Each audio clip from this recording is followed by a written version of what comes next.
I have been in the courtroom all week, and I know you mentioned this is just your job, but there's a difference between doing your job and doing it extraordinarily. You are helping all of us to heal with your words to each of us.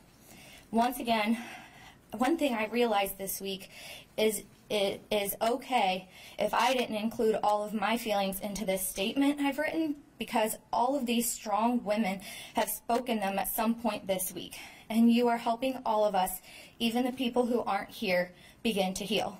I can't thank you enough for that. As I sit down here to write this tonight, all I can think about is how much easier it would be to not do it.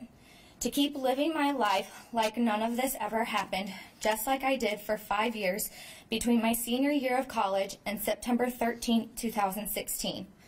However, it's time for me to move on, and this is how I'm going to start.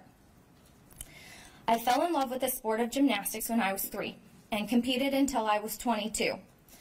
Over the years, I've been proud to call myself a gymnast. But in my senior year at Central Michigan University, one doctor's appointment permanently changed the way I think about the sport I dedicated so much of my life to. To understand why, I need to tell you what happened. Throughout my gymnastics career, I was relatively healthy. No broken bones or major surgeries.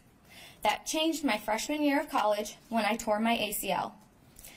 Coming back from surgery meant I was always the backup, fighting for a spot on my college team and pushing through the pain to do so.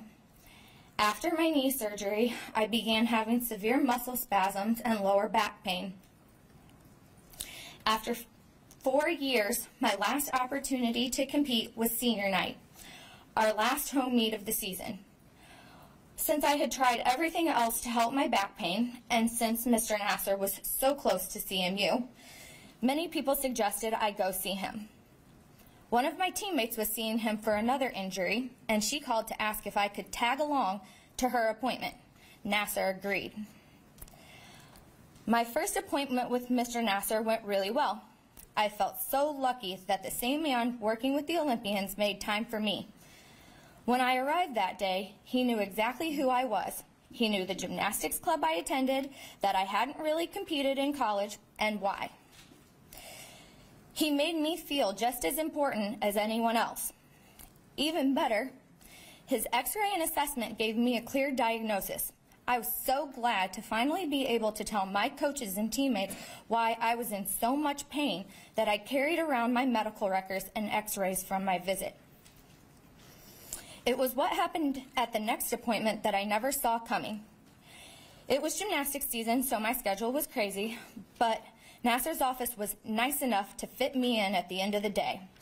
I drove an hour from Mount Pleasant to this appointment by myself, and everything just seemed to go as it had before.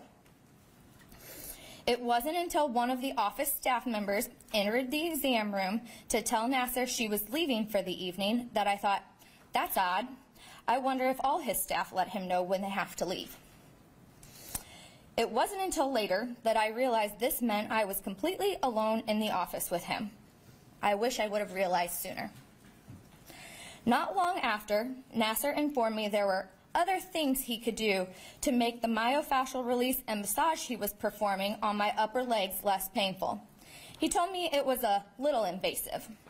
I had no idea this meant he would be inserting his fingers into the most private areas of my body.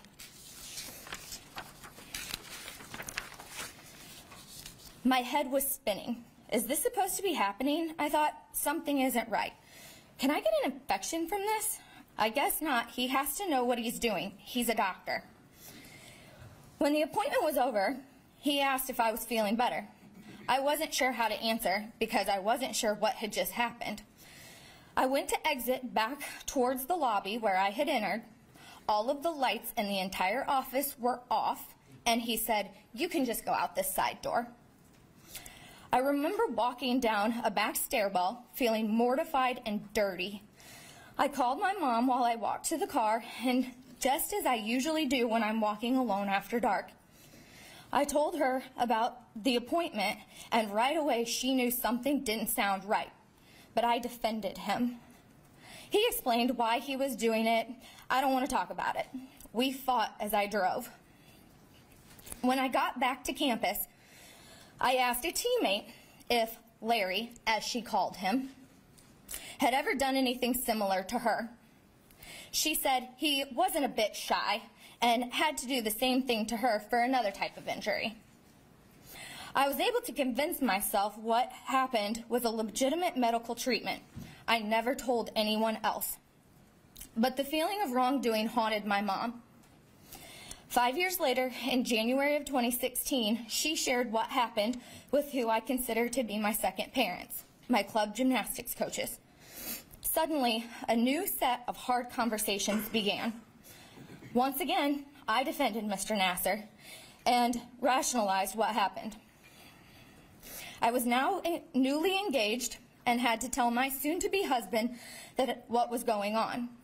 I'll never forget the look on his face that day. He knew, just like my mom and coaches had known, something was off. I am so grateful for the bravery of Rachel Denhollander, which brought Mr. Nassar's disgusting actions to light, and all of the other women who have come forward to form this army against him. It has given me the strength I didn't have back then.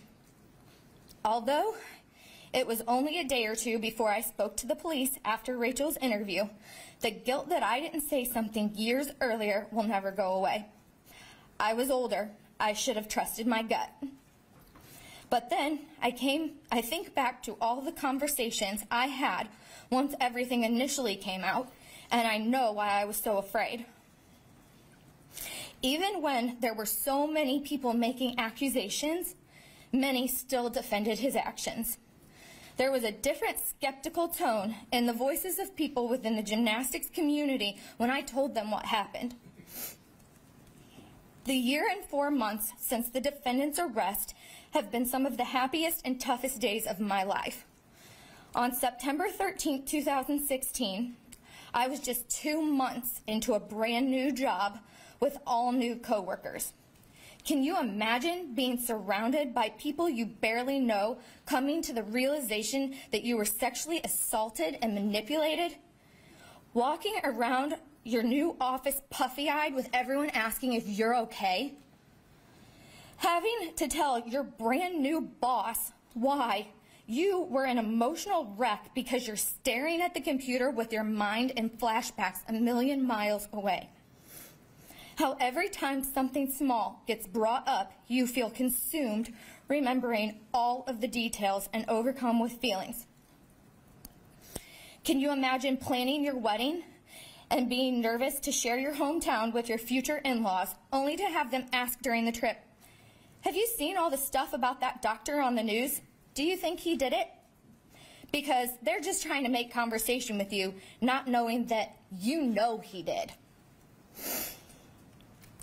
Can you imagine days before your wedding waking up to your mom yelling throughout the house because one of the Olympians bravely shared her story, is all over the news, and instantly you're consumed with your feelings again?